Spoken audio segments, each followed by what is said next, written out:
Our friends at My Patriot Supply are America's #1 preparedness company, and they are well stocked with the food your family may soon need.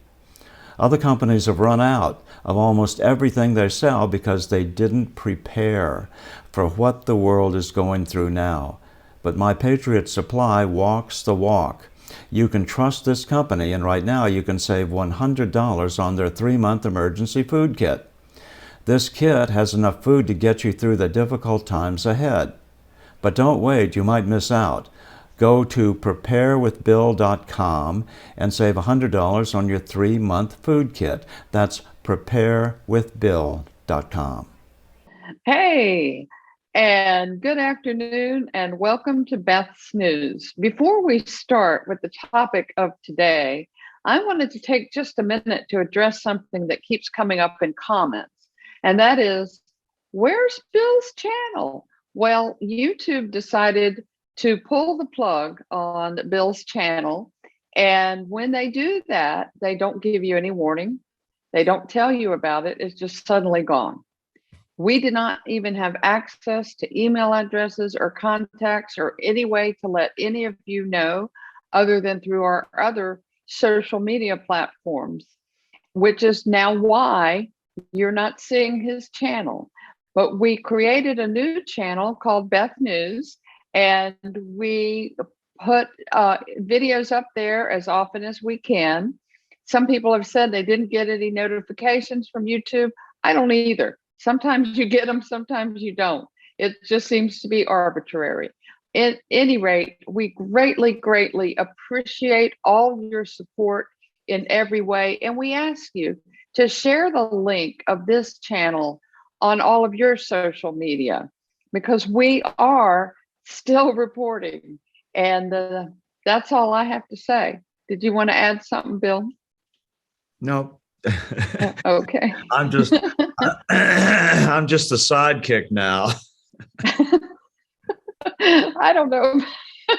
I don't know about that. But it's starting off, the Canadian government, who laid down what I refer to as martial law, has started arresting the organizers of the Freedom Convoy in Canada.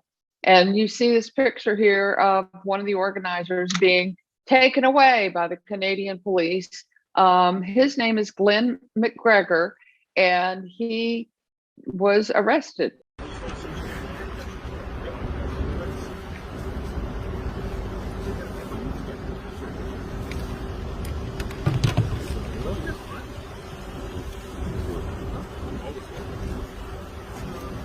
Don't worry, we'll make the calls, Chris. Call my wife. Yeah. We'll make the calls. On social media right away. Yeah. When does this thing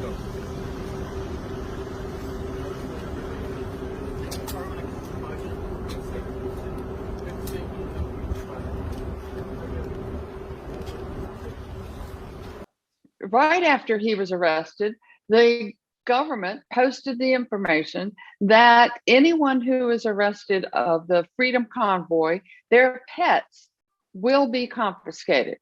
They will take the pets, they will put them in the pound, and the people, the owners of the pets, have 8 days to retrieve their pet or arrange for the retrieval of their pet. And after 8 days, the pets will be considered surrendered. And I don't know what will happen to them at that point. They threatened to come after the children of the organizers earlier because they were trying to say that the children were unsafe or something. And that apparently met too much opposition. And so they weren't able to carry that out. But, you know, in America, we had a summer of burning buildings, looting, turning over police cars. People were hurt. Some people were killed.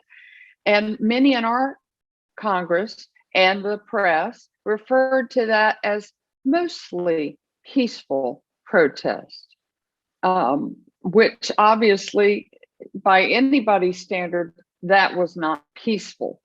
So we're seeing some of these same practices carried out in our neighbors to the north. Don't you think, Bill?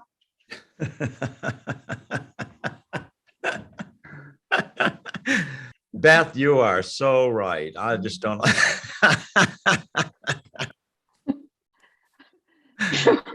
Yeah.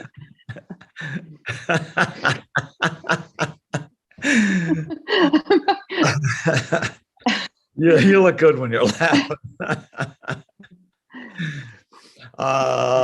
Yeah, let me see. I think this thing about the pets is outrageous. And I mean, I don't know why it just hits a note with me, strikes a chord or something. They're going to take their pets. I mean, talk about a low, dirty blow. I mean, the people of Canada, that's just an extra black mark on Trudeau's ledger amongst the people of Canada, if you ask me.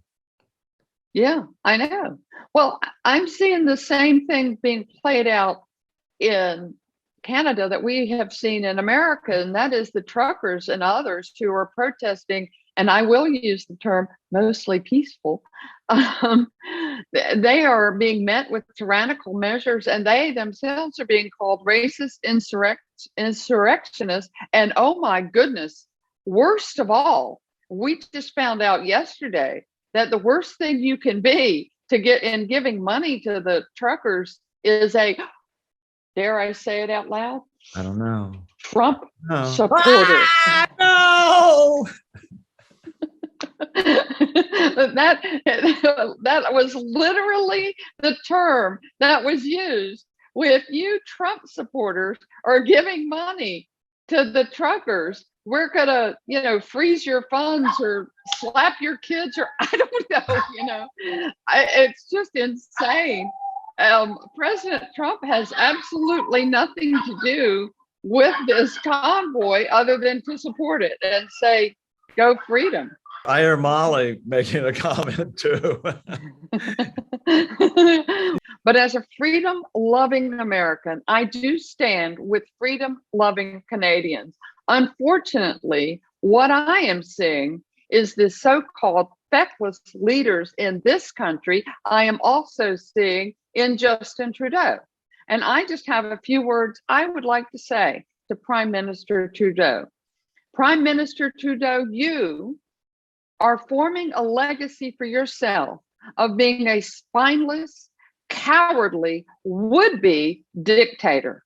And if this is the legacy that you want, then go for it. But none of those words in my mind and heart are flattering, nor are they meant to be. And I will say, you now have a chance to change that. This may be your only chance to change the legacy of a spineless, cowardly dictator. And so if I were you, I would take that chance. You have an opportunity now to swallow your pride. And that pill tastes bitter going down. But once you swallow your pride, you are free of something that is holding you back from being the person you could be, from being the leader you could be, from being a leader that you now have a chance to be. All you have to do is swallow that pride, admit you were wrong, and roll back these mandates. Because as you have said, you want to stand for Canadians getting back to their regular lives, getting back to being able to do what they want to do. You're the one holding them back with these mandates. You're the one holding them back by taking away their freedoms. All they're asking for is their freedom. You are saying you stand with the people who want their lives back. Is that why you knelt before the Black Lives Matter group? Was that perhaps the reason that you wore blackface so you could say you were in solidarity with that group? You are at a turning point, and you can turn this whole thing around. You can change your actions and stop being the spoiled brat that you have always been. It's up to you. The choice is yours. You can stand on the side of freedom, or you can stand on the side of tyranny. And you can go down in history as the tyrannical leader that you are being right now. But we all have a choice to make in our lives. We can choose good or we can choose evil. Right now, you are calling evil good and calling good evil. You, like the rest of us, will reap what we sow. Be very, very careful what you are sowing. In other news, meanwhile, in Western Canada, violent leftists with axes attack Canadian gas pipeline company, and they are torching vehicles with workers inside. Oh, this sounds familiar from what had happened in America not so long ago. What side are you on, Mr. Trudeau? Are you going to call these people mostly peaceful? That's my question to you. They're the same. They're the same Antifa thugs that, they're just communists trying to, sow as much trouble as they can in the fabric of Canada, the way they did for a whole summer in the fabric of the United States. And it is very damaging, but it also, it just, that type of advancing of one's ill-gotten principles are really short-lived. I think in the for this country, people see through it, and I think that's partially the collapse of the entire Democrat Party that we see going on right now, and yet still Democrat hierarchy is trying to deny that it's happening. But there's going to be some pretty unmistakable proof come next November when they lose the House by what Newt Gingrich predicts might be 70 positions, and lose the Senate, to a +6 for the Republicans. Then where are they going to be? They're going to be nowhere. All they can do is rule by dictum. They can no longer rule by law. They can't pass any legislation. So, it's a short-term gain. And Trudeau, if you don't understand this, you're just a baby. You're a baby politician. You don't really understand the far-reaching implications of what your really, truly honorable and exalted position is right now. And you'll understand later in life, but you're still too much of a baby to understand it right now. Well, and, on that note, he called members of Parliament, said they were standing with the swastika flag, and he was speaking to people, some of whom are descendants of Holocaust survivors. He won't even apologize to them for that comment. So I don't see that he will turn around, but he does have an opportunity. As you said, he is still a very young man, and he has an opportunity to become something instead of the worm that he is. Tell it like it is, Beth. Well, I usually do.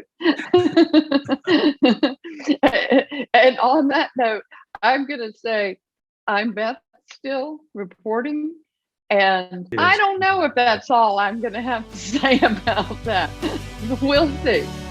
She is so great. Bye.